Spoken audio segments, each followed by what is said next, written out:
Hello, my name is Danielle Musri, and this is my HCC Persuasive speech. Today I have with me... Litan, Sandra, Mati, Tomer.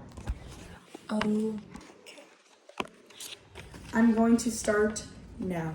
Just last week at my own high school, I had not one but two school shooting threats. I was scared. I was worried. And now I have to live with the fear that I am no longer safe at my own school, an educational safe place. This enraged me. So I conducted research on what's going on. How can we help to minimize this? And how can we stop gun violence? It has become a sad reality. I found there's been at least 160 mass shootings across the U.S. so far this year. More shootings than days this year. Just this year. Gun violence has been prevalent all throughout the United States, killing thousands in deaths that can be prevented. GVA 2022. Florida mass shootings, where we reside, account for over a tenth of all mass shootings in the U.S. GVA 2022.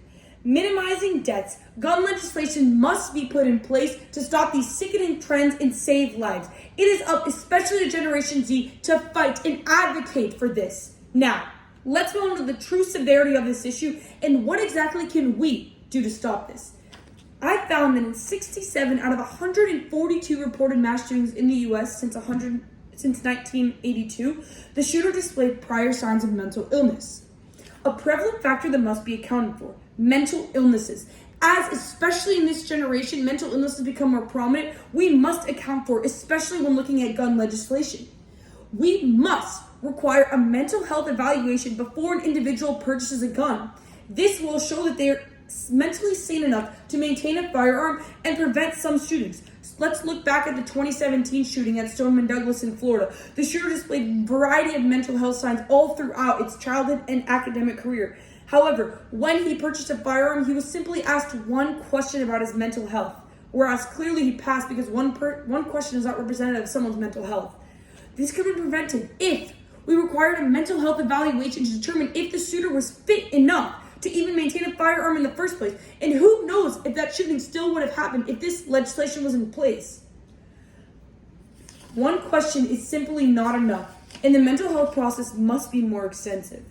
Progress has stalled in Florida since the Parkland shootings, and legislators are actively working to weaken Florida's gun laws.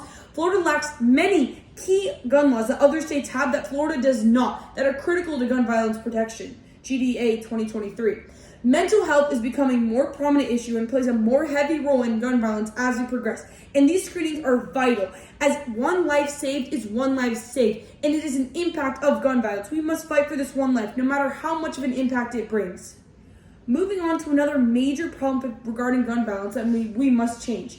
An alarming statistic for me that really opened my eyes was an estimated 37% of gunshot injuries in the United States are a result of accidental shootings. Massacre 2022. Lives are lost on accident. No. We fall on bikes on accident. We mess up homework on accident. We lose things on accident. But we should never lose a life on accident. As Trace states, there's over 40,000 total gun deaths in 2021 in the United States, and just 1% were intentional shootings. You may say this isn't enough. However, our United States' 1% of unintentional shootings account for more than these several countries' total gun violence deaths per year, including Australia, Japan, England, Spain, and Switzerland. Let that sink in and put that into your perspective. Our 1% of accidental deaths is more than these countries' total for everything the entire year. Massacre 2022. We have not put legislation. This problem will just continue to get worse. Now, we can minimize this, as if we mandate extensive firearm training before obtaining a firearm, will minimize the extent of accidental firearm deaths and help overall to prevent injuries due to firearm accidents itself.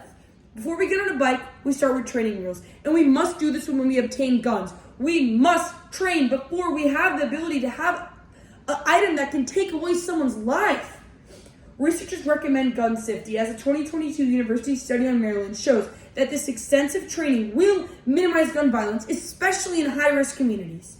This solution is proven to work, and as stated before, any one life is worth it. If we can save one life, it is worth it. Gun violence is increasing in America, and this will help save thousands of Americans' lives. Let's go into depth about how you can help. As we know, it impacts millions of Americans worldwide and takes thousands of lives every year. We as a generation have an obligation to fight and protect the American people. Mental health and firearm training will do this. We can prevent shootings by just simply passing this legislation.